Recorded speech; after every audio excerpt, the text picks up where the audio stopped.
Welcome back, everybody. This is episode 3 of Cash Flow. Welcome back. My name is Cesar Dogan. I got my co-host with me, Amit Dogan. That's me. So, what's going on? Tell me. You know what I did recently? What did you do? I went to Von Mills and I was recording the end consumer's sort of perspective as to what's going on in the real estate market, mortgage rates, and everything. So just speaking to average strangers. Literally strangers like I normally do in real life. Like actually what you're known for. Mm-hmm. Remember that time when you woke up that guy at African Lion Safari? It's okay. Let's just keep that apart. Yeah. So I was speaking to, I tried to speak to over maybe 30 couples, and all of them felt very uncomfortable to speak. And you'd think it's probably because of the camera, but it was due to the topic. Because they were so uneducated, they didn't want to speak. They didn't want to look like a fool on camera. Maybe it's the privacy. Like they think it's confidential. They don't want to talk about it. Well, something very broad. Okay. Well, it's also the big elephant in the room too, right? So if people are stressing about this thing and know that it's concerning them, shouldn't they be speaking to a professional about it? Yeah. Right? It makes sense. And but then again, you're a stranger and you're speaking to couples. Maybe they're busy. Did you go for singles? No, I didn't. Intentionally, I didn't. Though. Yeah? Oh, because you assume that the couple may perhaps have a property or want to buy a property. Exactly, because they're looking to build a family. So the whole avenue for that segment, would you say that you were looking more for people who were maybe struggling? Like nowadays, everyone's struggling. But I am curious, why would you think couples would understand the market more than singles would? Once you get married, the next step is to build a family, I think. Purchasing a house and there's a lot of stereotypes here, but yeah, I get what you're saying. Yeah. So, I mean, it isn't anything, extremely sort of that we focused on. It was just that I thought it would be the best to approach the couples. And anyways. So knowing you, because you're my nephew, and understanding the cultural nuances, our background, we don't have a lot of private space. So even in Canada as a whole, people don't like talking about, let's say, which party they voted for. This is private space. They don't want to discuss this. So when you go up to people, and especially if you've targeted a couple, because there's a lot of stereotypes that you sort of cater to, like whatever you were saying. So it's private space. They may not want to talk about it. I was there. Okay. And I was filming him. Okay. Here's the problem that I noticed. The biggest reason why they did not want to speak is because I personally feel that they were very uneducated. And in the sense of financial literacy, maybe they knew kind of what was going on with inflation and interest rates and all that, but I don't think that they were comfortable within their own spectrum of understanding it. And even the couple, the first couple that I ended up speaking to after like 30 minutes or an hour or something, I asked them, he's like, dude, I honestly don't know what's going on. All I know is that, the prices have gone up, that the interest rates have gone up and that the prices have decreased, but that's about it. So if you look at this, don't even look at the particulars a lot of people are not necessarily uneducated formally, but just uneducated. They don't understand what's going on. Yeah. And that's primarily because they're just occupied with what it is that they're doing.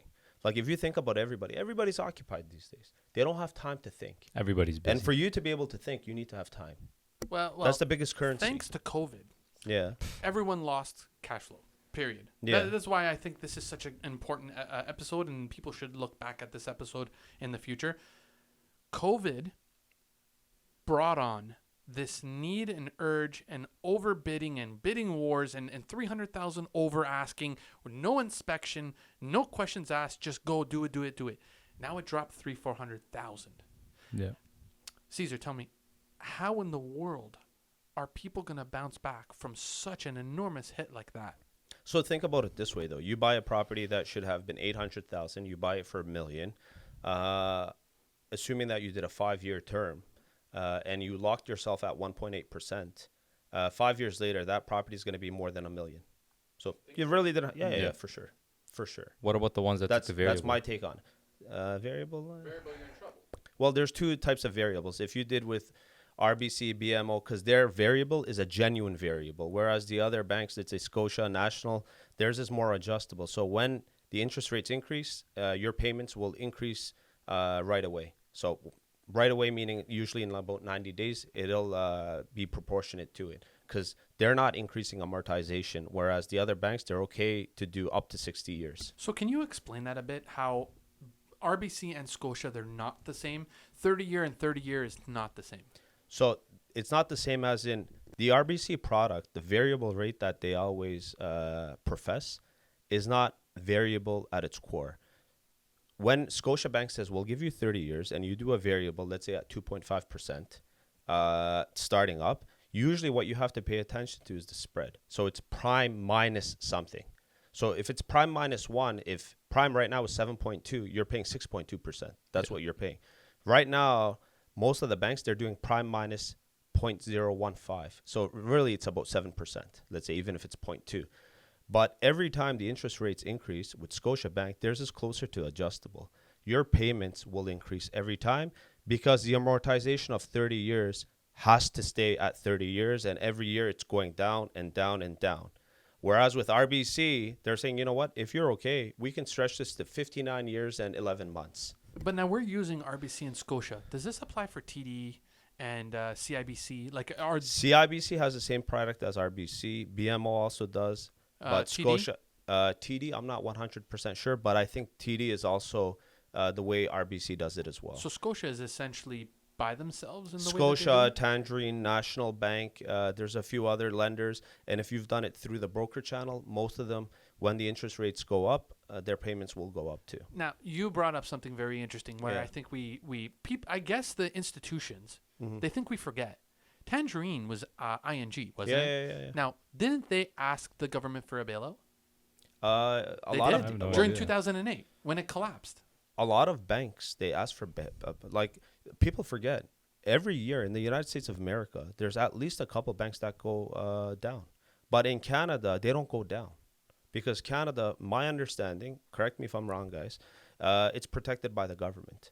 So if, let's say, in a developing country, let's say, because our background is Turkish, the bank can go out and the government won't bail out. You'll actually lose your money. You'll go to the bank and say, look, give me my money, and they won't be able to give your money. They'll say, you know what, wait this long or this or that.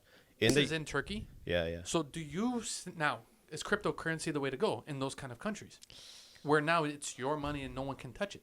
See, it depends on where you invest it. Right now, like Binance and all of these things, from what I know, it's illegal, no? It's not illegal. Well, There's a little bit of red tape there. okay. But if I said to you, all right, take all your money out of the institution banks right now, and even for you, Ahmed, and invest it into Bitcoin in a blockchain set up Yeah. income structure. Do you advise that people should do this? Is it still premature?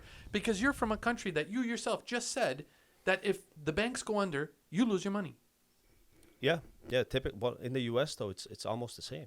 It's no different. Not if you go to the bigger institutions. Well, see, that's exactly the bigger. That's because they don't go down because the government comes in and helps them out. But the smaller Yeah. ones, they don't. Understandable. With me, when it comes to these cryptocurrency, I've invested into it, and I pulled out like literally nothing. It was pocket change. But for me, it doesn't make sense, man. And it's a personal thing that I have. Things that I cannot feel, like I need to see it. That's why real estate for me makes sense.